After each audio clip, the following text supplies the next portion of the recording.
Hola, bienvenidos a la tercera clase en la unidad de renal, equilibrio hidroelectrolítico. La clase pasada trabajamos filtración, básicamente función glomerular, y para el día de hoy vamos a trabajar función tubular. Voy a minimizar para que la diapositiva se vea lo mejor posible. ¿Okay? La formación de la orina involucra dos grandes procesos. El primero de ellos, filtración glomerular, que como revisamos en la clase pasada, ocurre en el ovillo glomerular. El aporte, el flujo sanguíneo renal pasa a través de estos ovillos, venciendo la barrera de filtración para la formación del ultrafiltrado. Y ese ultrafiltrado es depositado en los túbulos, donde ocurren los procesos de reabsorción de solutos y agua, la secreción de solutos y otras funciones, incluyendo la endocrina, que ocurren a nivel tubular. Imaginen que se filtra, bueno, de hecho es así, 180 litros al día, y de ese ultrafiltrado apenas se excreta 1.5 litros. Es decir, la diferencia entre la excreción y lo filtrado les da una idea de cuánto el túbulo es capaz de reabsorber y de la inversión energética que eso significa para el organismo. Los mecanismos de transporte en el epitelio renal pueden ser pasivos si no son dependientes de energía y por lo tanto obedecen al seguimiento de los equilibrios químicos, osmótico y eléctrico en una barrera complaciente. Pueden ser activos si es necesario energía, ATP, tanto primarios como secundarios, y la reabsorción puede ocurrir transcelular, es decir, venciendo la barrera que le significa la célula a ese electrolito o a ese elemento, o parepitelial si puede pasar entre las células del epitelio. Este es un ejemplo, fíjense, si un electrolito, pongamos el sodio, pasa de la luz tubular al intersticio y finalmente hacia la basa o hacia el capilar, hablamos de un mecanismo transcelular. Pero también puede pasar, si las uniones son laxas entre célula y célula, a través transepitelial. Con esta imagen lo que quiero darles a entender es que a nivel de la luz tubular, los elementos pasan a la célula tubular obedeciendo a un gradiente, sea eléctrico, sea químico, sea osmótico. Aquí la limitante va a ser la membrana citoplasmática y la capacidad de permeabilidad que ella tenga. Una vez que ese elemento está dentro de la célula, debe pasar al intersticio para ser reabsorbido. Muchas veces ese paso depende también del gradiente, pero de bombas como la TEPASA, sodio-potasio TEPASA, que son capaces de, voy a redundar, de bombear, o sea, de hacer pasar el electrolito al intersticio.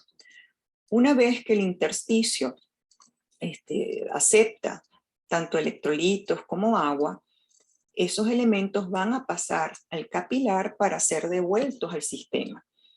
Para que eso ocurra es necesario un juego de presiones, porque recuerden que el endotelio es complaciente, es laxo, es permeable. Y ese juego de presiones viene dado por la presión hidrostática que tenga el intersticio, venciendo la presión hidrostática del capilar, y la presión oncótica del intersticio, venciendo la presión oncótica del capilar. Es decir, el juego de fuerzas que apoyan el paso del compartimiento intersticial al intravascular y las fuerzas que se oponen a dicho paso. Por supuesto, la presión hidrostática del intersticio va a ser mayor y la presión oncótica del capilar va a ser mayor. Por lo tanto, la fuerza que favorece la reabsorción es la que termina venciendo. Un dato importante. Recuerden que a nivel del ultrafiltrado no debe haber proteínas. Si la barrera de filtración glomerular es eficiente, cosa que puede no pasar en patologías, no debe haber proteínas en el intersticio, por lo menos no reabsorbidas. Y eso hace que la presión oncótica intersticial sea muy baja comparado con la presión oncótica del capilar, de un flujo sanguíneo que ya viene concentrado en proteínas por la reabsorción del ultrafiltrado.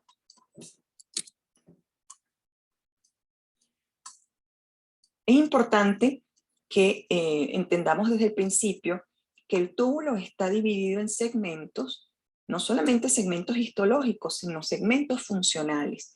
Y para cada uno de esos segmentos, la célula, por supuesto, varía de acuerdo a su función. En el túbulo contorneado proximal se van a dar cuenta que la célula tiene un borde en cepillo, es decir, aumenta muchísimo la superficie de absorción, y además está cargada de mitocondrias, lo cual traduce el uso, los requerimientos energéticos de esa célula. Fíjense que estas mitocondrias están a nivel vasolateral, porque de hecho allí se encuentran las bombas que necesitan generar energía, como la sodio-potasio ATPasa. Cuando caemos en el asa de Henle, nos vamos a dar cuenta que la célula, por ejemplo, de la parte fina descendente del asa de Henle, es una célula con poca superficie de reabsorción, pocas mitocondrias. Nos vamos a dar cuenta luego que esta célula es muy laxa y permeable al agua, cosa que va a ser interesante porque su hermana, que es el asa ascendente, tiene una función contraria a esta. Es impermeable al agua y permeable a solutos, por lo tanto su borde en cepillo es un poquito más abundante y necesita también mayor maquinaria para generar energía. Algo parecido en el túbulo distal, y en el túbulo colector aparecen dos tipos de células muy importantes porque cada una de ellas tiene funciones diferentes. La célula principal, como su nombre le indica, es la más numerosa a nivel del túbulo colector, y entre esas células aparecen las intercaladas, que van a subdividirse en alfa, beta, e incluso hay unas no alfa, no beta, que tienen una función diferente, sobre todo dedicada al manejo ácido-base. Después lo vamos a revisar. La célula medular, la que predomina a nivel del túbulo colector, va a expresar unos canales muy especiales que son las acuaporinas, capaces de permitir abrir o cerrar la compuerta para permitir el paso de agua a nivel medular.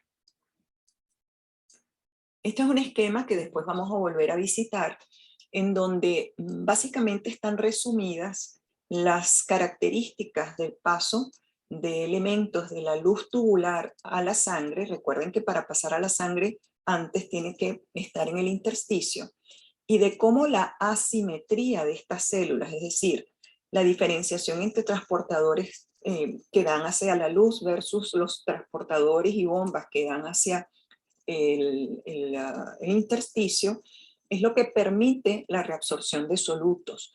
En el momento en que esta asimetría se pierde, cosa que sucede en algunas patologías que vamos a revisar, pues también la función tubular se va a alterar. Esta es la típica célula tubular proximal. Esta es la típica célula del túbulo ascendente del asa de Henle, del túbulo distal y finalmente del túbulo colector. Los procesos tubulares entonces van a determinar, vamos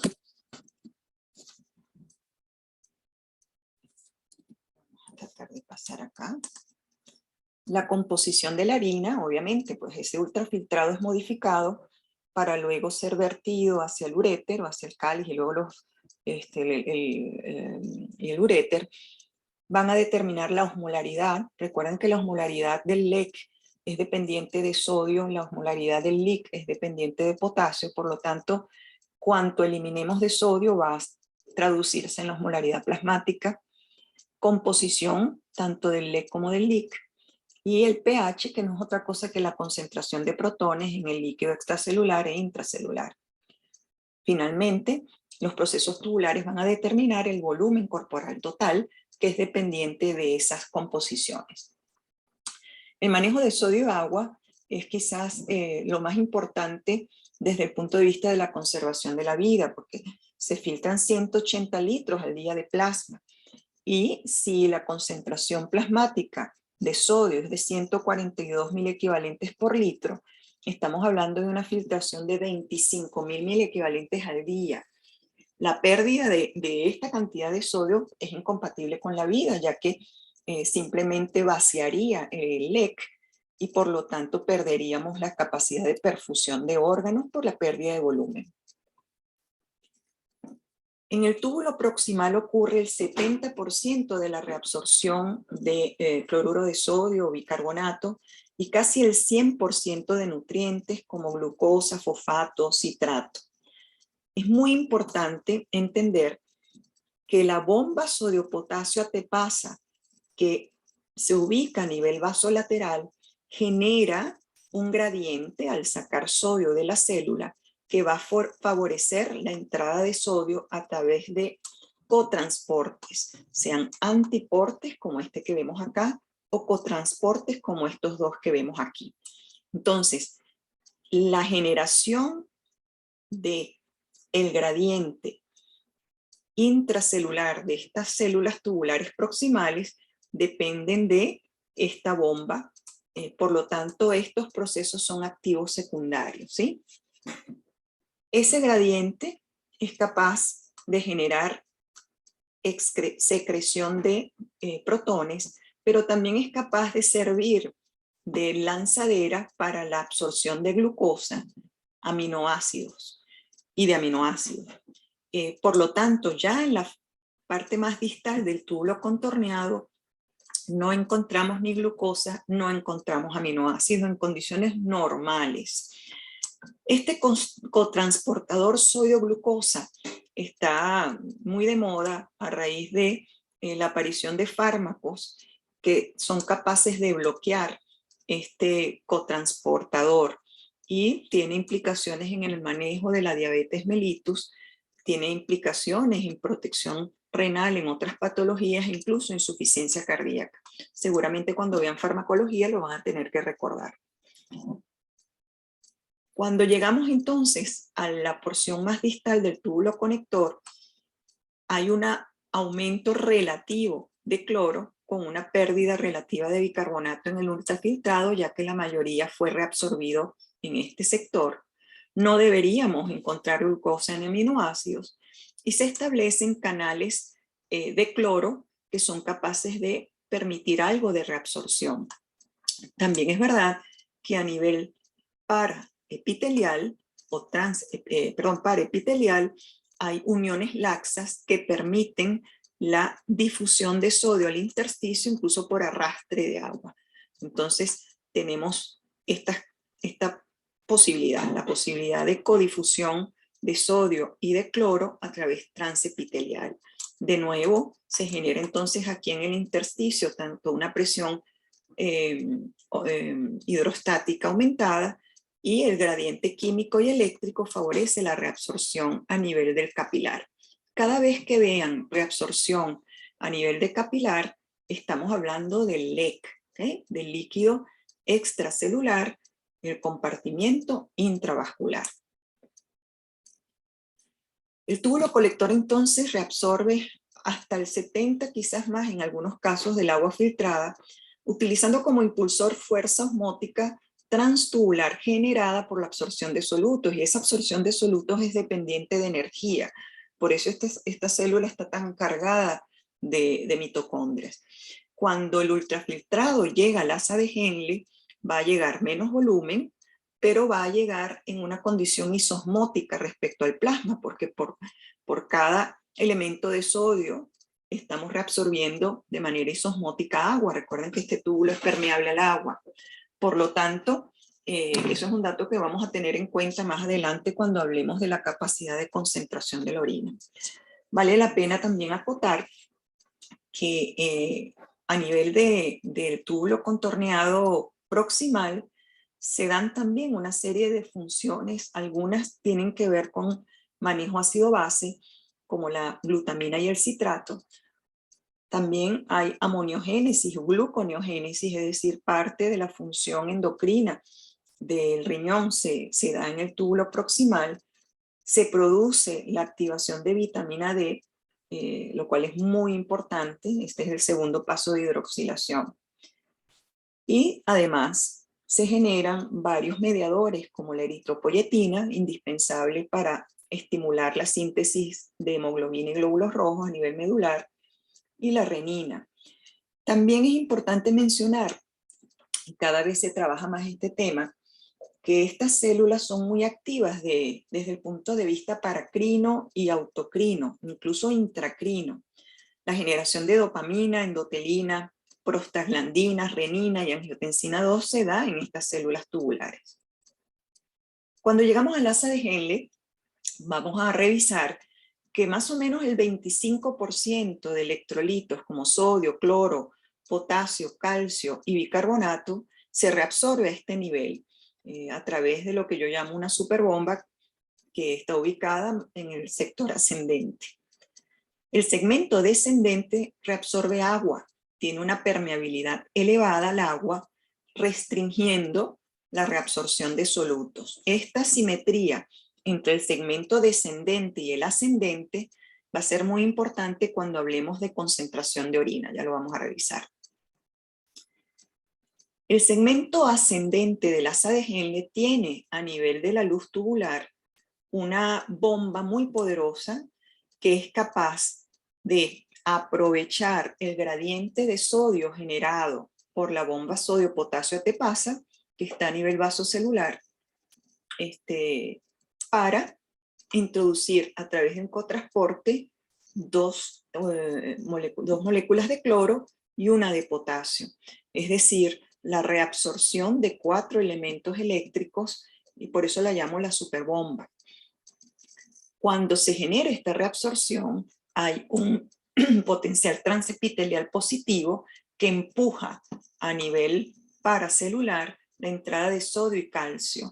Esta entrada de sodio y calcio al intersticio es por rechazo eléctrico, es decir, está respetando el equilibrio eléctrico, aprovechando este paso o esta permeabilidad, esta posibilidad de paso transepitelial. Es importantísimo recordar que este segmento es impermeable al agua, es decir, genera de manera neta una concentración disminuida en el ultrafiltrado y aumentada en el intersticio. Esta es una nueva visión de la misma superbomba, rama gruesa ascendente, y aquí vale la pena mencionar la posibilidad de escape de potasio hacia la luz a través de estos canales, y este potasio, también rechazado por el potencial transepitelial positivo, es capaz de colarse entre las células para ser reabsorbido. Hay expresión además de canales de cloro y de potasio a nivel vasocelular, o de la vasolateral, y por lo tanto reabsorción de estos elementos. Esa asimetría, de nuevo, entre la rama ascendente y la descendente, cuando digo asimetría es función de cada célula, es lo que permite generar un gradiente en la médula renal.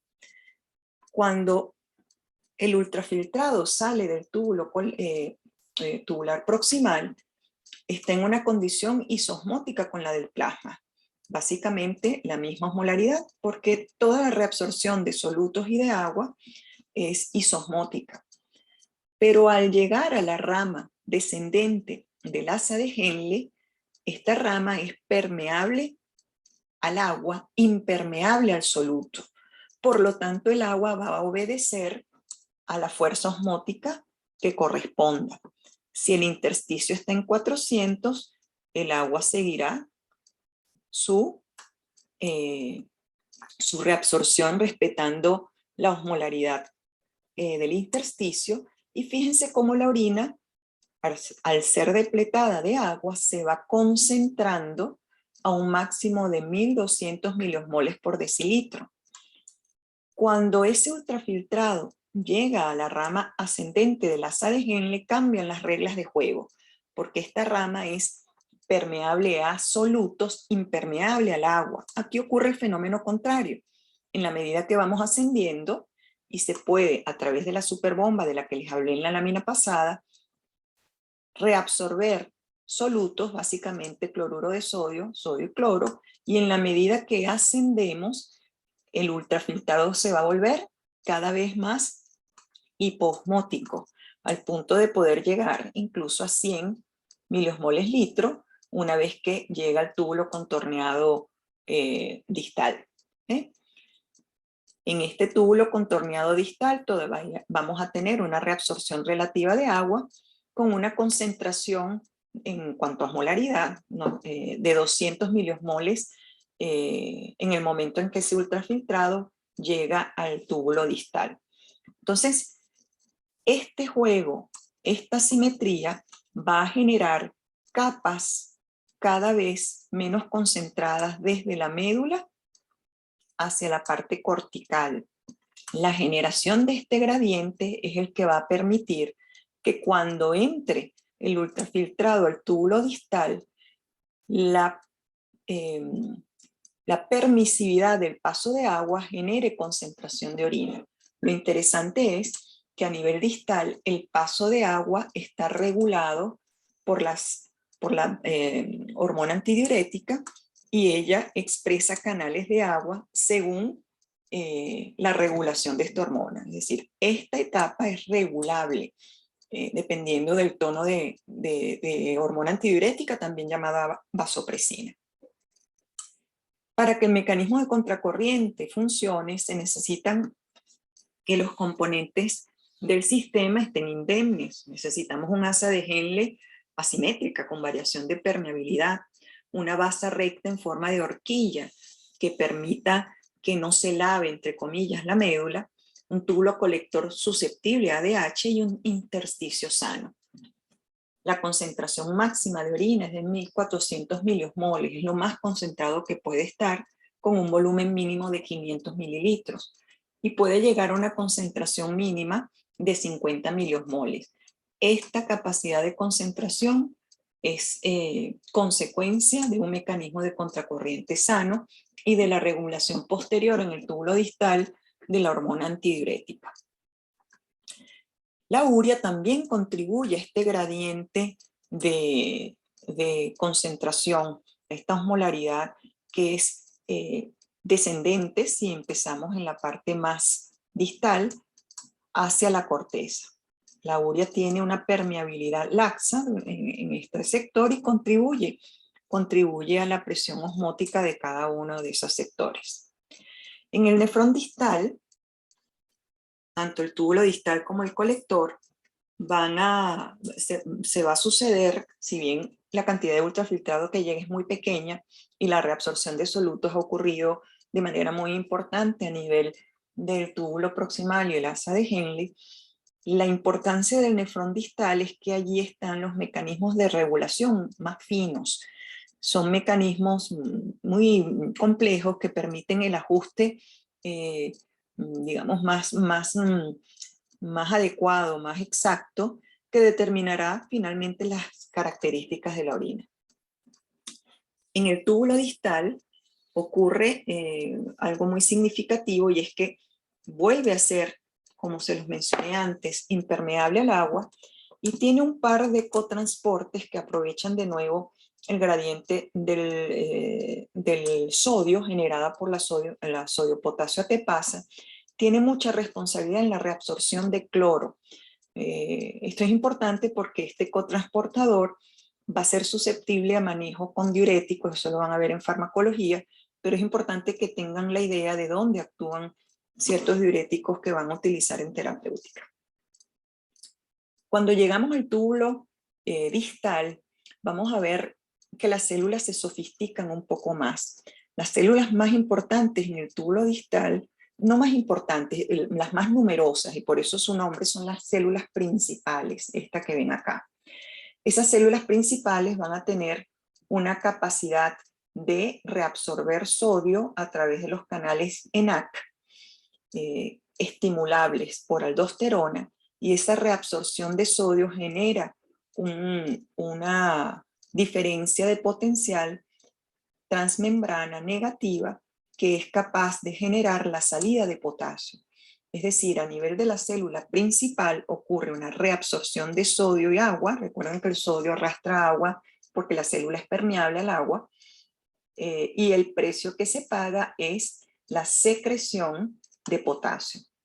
Esta célula, después la vamos a ver con más detalle, tiene algunos otros mecanismos más sofisticados y A nivel del túbulo distal están presentes las células intercalares. Las células intercalares también se dividen en alfa, en beta, incluso hay no alfa, no beta. Una de los detalles más importantes de las células intercalares es que ellas participan en el manejo ácido-base y en el manejo también del potasio. Ellas además tienen una capacidad de ser reguladas y por lo tanto van a participar en la regulación fina de estas funciones. Son vitales eliminando ácidos no volátiles y de generar bicarbonato, lo que llamamos bicarbonato nuevo, y en la excreción de amonio. Hay un dato importante cuando hablamos de las células intercalares, y es que aparece una bomba generadora de energía diferente a la bomba sodio-potasio-tepasa, que es una bomba capaz de secretar protones y es activable y estimulable, como vamos a ver, sobre todo por aldosterona. Esta es una imagen más sencilla, pero muy fácil de entender. Esta es una célula principal. La expresión de estos canales de sodio, son los canales ENaC, permite que el sodio siga su gradiente y entre fácilmente a la célula, pasando luego al intersticio de manera isosmótica arrastrando agua. Y la diferencia de potencial generado junto con la expresión de canales abiertos permiten que el potasio pase hacia la luz tubular de manera de ser no solamente secretado, sino luego excretado en la orina. La célula intercalar en sus subtipos permite a través de la bomba energéticamente dependiente causar entrada de protón y potasio y el antiporte de estos elementos según la regulación. De nuevo, esta bomba novedosa que vemos aquí a nivel del borde en cepillo, impulsada por energía y tiene la competencia de secretar protones, lo cual es vital en el manejo ácido-base. La célula principal, discúlpenme, aquí estoy. La célula principal, este es básicamente el mismo canal ENaC del que les hablé, pero aparecen un par de elementos importantes. Este que llamamos ROMK es un rectificador en la secreción de potasio. Su biogénesis está estimulado por aldosterona y también se estimula cuando hay aumento de potasio intracelular, y el ROMK secreta potasio de una manera activa, respetando el potencial eléctrico negativo generado por la reabsorción de sodio. Y están los MAXI-K, que los MAXI-K, estos que están acá, son regulables dependiendo de la velocidad del flujo, de manera que hay un sensor en esa célula capaz de activar este elemento, lo cual produce caliuresis. Esto es muy importante porque es una de las causas de hipocalemia en la medida en que pasamos ese sector.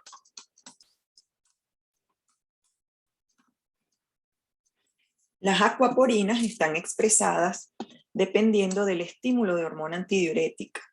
Y bueno, se dan cuenta que ellas dependen, hormona antidiurética, un receptor que es capaz de estimular incluso la fabricación de estos elementos a nivel de una vesícula que los expresa a nivel de la cara luminal de esa célula y abrir las compuertas de agua.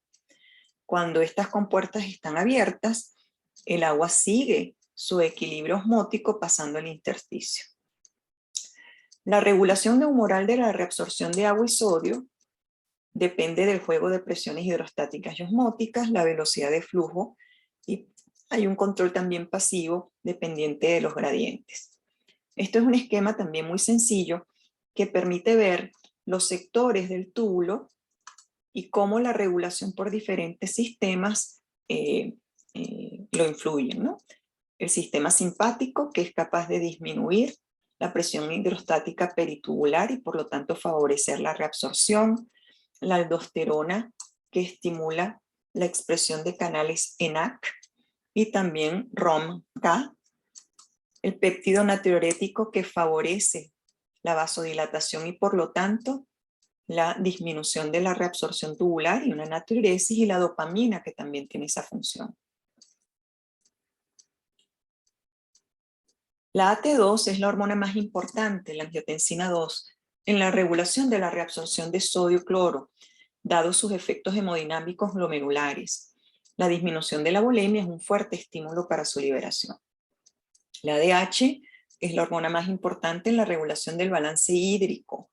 No olviden que está secretada por la neurohipófisis y que los cambios de osmolaridad es su estímulo más importante, así como la caída del volumen circulante efectivo, estímulo simpático y AT2. Aumentan la permeabilidad al agua y su reabsorción de sodio gracias al gradiente osmótico de la médula. De nada sirve la expresión de esos canales si no hay un gradiente que permita el paso de agua de la luz tubular al intersticio y luego al espacio intravascular. La aldosterona estimula la reabsorción también. Los dos estímulos más importantes son la AT2 y el aumento de potasio plasmático. Su acción sobre el túbulo colector trae consigo la reabsorción de sodio y agua, recuerden los canales ENAC, y por cada elemento de sodio el agua lo sigue, y la secreción de potasio activa. También estimula la secreción de protones.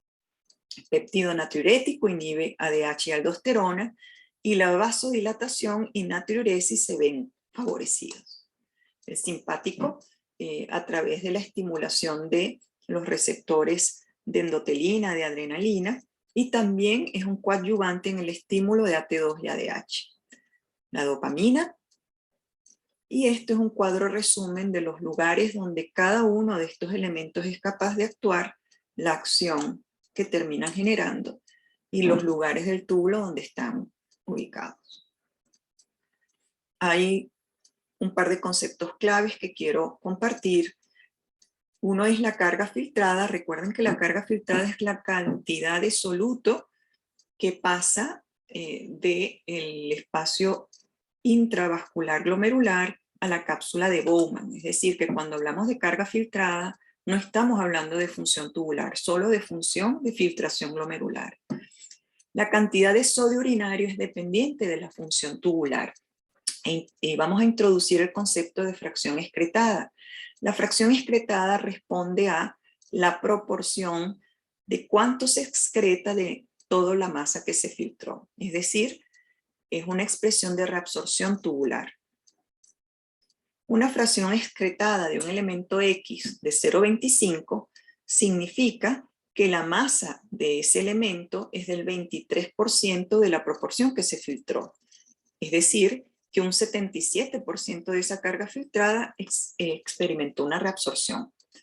Por ejemplo, la fena, la fracción excretada de sodio es de 0,23. Si una fracción excretada es positiva, mayor de 1, significa que se excreta 50% más de lo filtrado. Eso significa que hay secreción, como ocurre con el potasio.